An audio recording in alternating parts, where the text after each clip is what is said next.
Shugaban ƙungiyar Katsinawa da Daurawa mazauna unguwar Aja da ke jihar Legas sun bayyana cewa kafa ƙungiyar Katsinawa da Daurawa kwalliya bata biya kuɗin sabulu ba sakamakon tafiyar hawainiya da shugabancin ke yi domin waɗanda suka kafa ƙungiyar sun yi rawar gani domin waɗanda ke jagorancin ƙungiyar sun kasa kai ga gaci daga inda shugabannin baya suka tsaya. Don haka muke kira ga shugabanni su tashi tsaye wajen ci gaban kungiyar.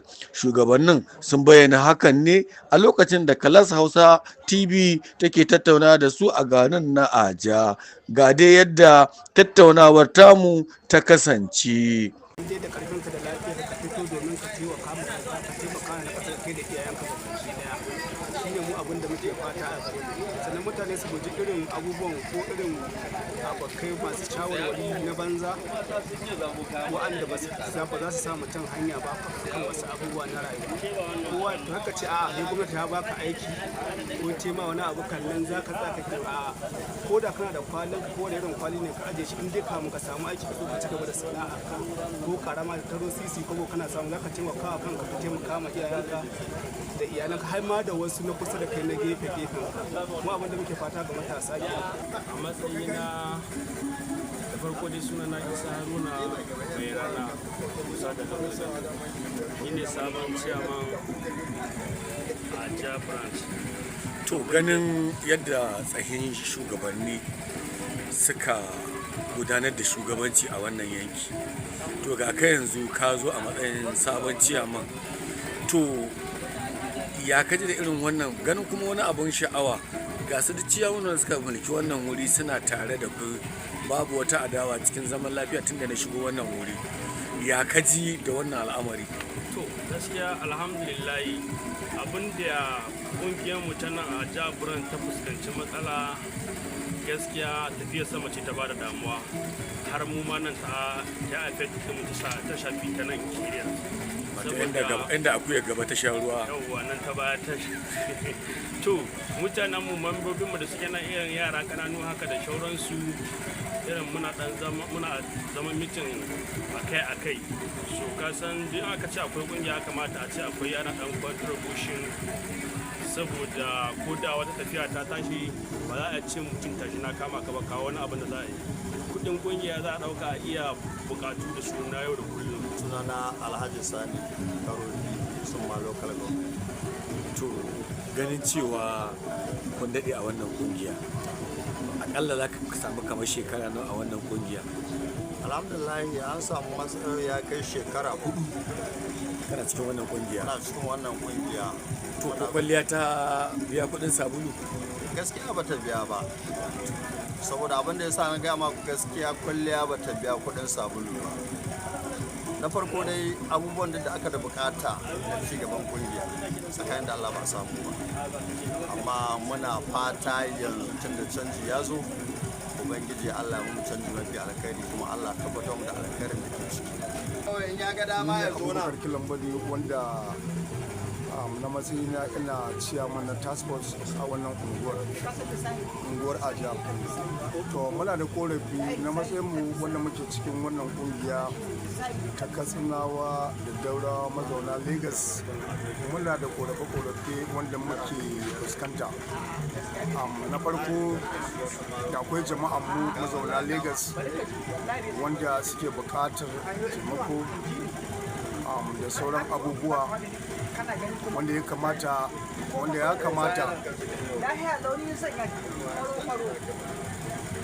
kamata a ce to ƙungiyar nan da mun daɗe muna yin ta kuma mu mazauna a jan nan akalla a yanzu maganar nan da ake yi mun daɗe a wannan kuma muna da Hausawa fiye da kima da saboda ba wani mutum wanda zai ce ya iyakar su. To akalla ka kamar shekara nawa a wannan unguwar? Akalla za mu kai kamar shekara 25 ko fiye da haka ma. A matsayinka na wanda ka kwashe wa'annan shekaru, yaya zamantakewa ko take da mutanen kasa? To alhamdulillah muna zaune lafiya, bayan muna zaune lafiya kuma mutanenmu mukan taimaka musu da ko wani abu idan ya taso.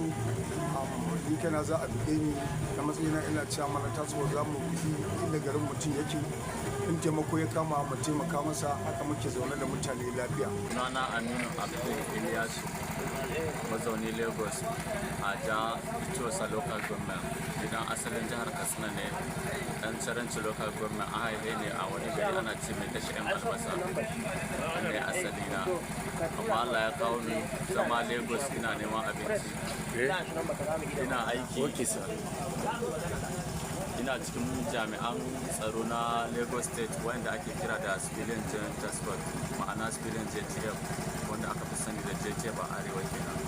To ya kuke kokarin wajen samar da zaman lafiya a wannan yanki? So alhamdulillah, duba ga yanayin yadda muka tsantsakan mu a matsayin mu na 'yan arewa, especially kuma in muka koma gida jihar Katsina, muna samun damuwa da yawa bangaren 'yan ta'adda da muke fama da su, abinda da ba mu san shi ba mun zo mun same shi a gidajenmu a jihar mu da ƙauyukanmu gabaki daya. To duba da haka ya sanya muna a garin Lagos muna wannan aiki, muke ba da gudunmuwa wa jihar mu, ma'ana Katsina State kenan. Da yawa muna samun information na wasu 'yan ta'adda ko barayin shanu haka makamantansu, waɗanda wasu suna gudowa su zo Lagos. To muna ba da gudunmuwa a nan bangaren da yawa sosai alhamdulillah. Ba ma iya su ba, har da mutanenmu wanda suke zama ɓata gari su zo da sunan jihar mu suna ɓata mana suna. Karshe ma wasu in mun bincike mai kyau mu gane cewar ba 'yan asalin jihar mu bane ba, wasu zuwa ne kawai suka yi, amma za su ɗauki sunan jihar da sunan cewar su 'yan asali ne, amma 'yan muka yi bincike sai mu gane ba haka bane. Alhamdulillah muna da communication da mai girma Ahmed Sarki, komanda na Katsina State kenan na civilian JTF.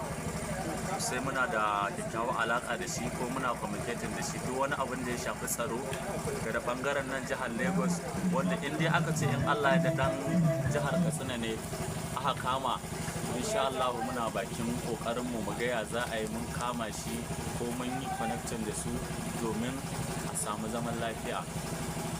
Farko suna na Nura Murtala Kwandu, dan asalin jihar Katsina, kuma an haife ni a karamar hukumar Kankiya a garin Kunzuru da ke Kundirgiya Zawon.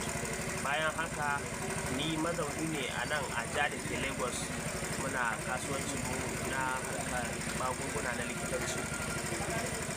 To ganin cewa matsalar tsaro na ɗaya daga cikin abin da ke ja ma jihar Katsina tuwo a kwarya, me za ka ce dangane da wani al'amari?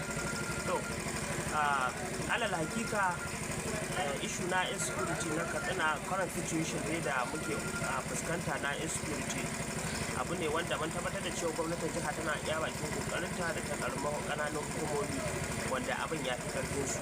Sai dai abin da za mu yi ɗaya ne zuwa biyu. Ita harkar tsaro ba ta mutum ɗaya bace ba, saboda insecurity nan abu ne wanda ke faruwa a local communities ɗinmu, wanda yawanci za ka ga informomin ma da ake kamawa mutane ne waɗanda aka sani, hada su kansu waɗancan waɗanda suke bandit ɗin za ka iske mutane ne waɗanda suke rayuwa a local communities ɗinmu, waɗanda wasu an san su wasu kuma ba a san su ba. To ka san da ɗan gari kan ci gari, kuma hannu ɗaya baya ɗaukar jinka, sai mun haɗa ƙarfi da ƙarfe kana za mu taru mu ture mahaukacin kare. Bayan haka muna masu jinjina sosai kwarai da gaske ga mai girma gwamna Malam Dukko Umar Radda, bisa jajircewa ta yi, yana ɗaya daga cikin founding fathers da suka yi initiating community watch corps domin takalar insecurity a jihar Katsina. Kamar ko suna na Rabi Yusuf Taballawa, ni a nan jihar Katsina ne, karamar hukumar Mani local government. Yanzu haka ina zaune a jihar Lagos, Itosa local government a jihar Branch. Ni ne sakatare na kungiyar Katsinawa da Daurawa mazauna Lagos, Itosa a jihar Branch. Kasancewa duk inda aka san matasa za su jagoranci al'umma to za a samu ci gaba, domin shi matashi kullum burin shi a ci gaba. Wani irin tabbaci kake da shi ga al'ummar jihar Katsina mazauna wannan yanki na za ku haɗa hannu da ƙari wajen taimakawa shi shugaba? So alhamdulillah, na farko dai matasanmu mutane ne waɗanda suke da kokari da jajircewa a koda yaushe suka cewa suna neman na kansu. A duk lokacin da muka kiraye su kuma suna kokari su amsa kira, sannan suna ba mu gudunmuwa a wajen haɗin kai. A matsayina na matashi wanda yake da ƙananan shekaru, akwai abubuwan da nake gani wanda suke neman su kawo mana cikas da illa mai ƙarfi zuwa nan gaba sakamakon insecurity da muka samu jihar mu a ciki. Ina so in tabbatar ma da mai girma gwamnan jihar Katsina Malam Dikko Umar Radda akan halin da mutanenmu mazauna Lagos suke ciki, especially mutane waɗanda suke gudun hijira daga Katsina zuwa Lagos. Ya kamata a sa ido akan wa'annan mutanen domin ana yi su mogalin ƙananan yara da 'yan mata, ana fakewa da gudun hijira, ana shigowa cikin garin Lagos. Ƙarshen rahoton kenan. Jamilu Umar Matazu daga Lagos a Najeriya.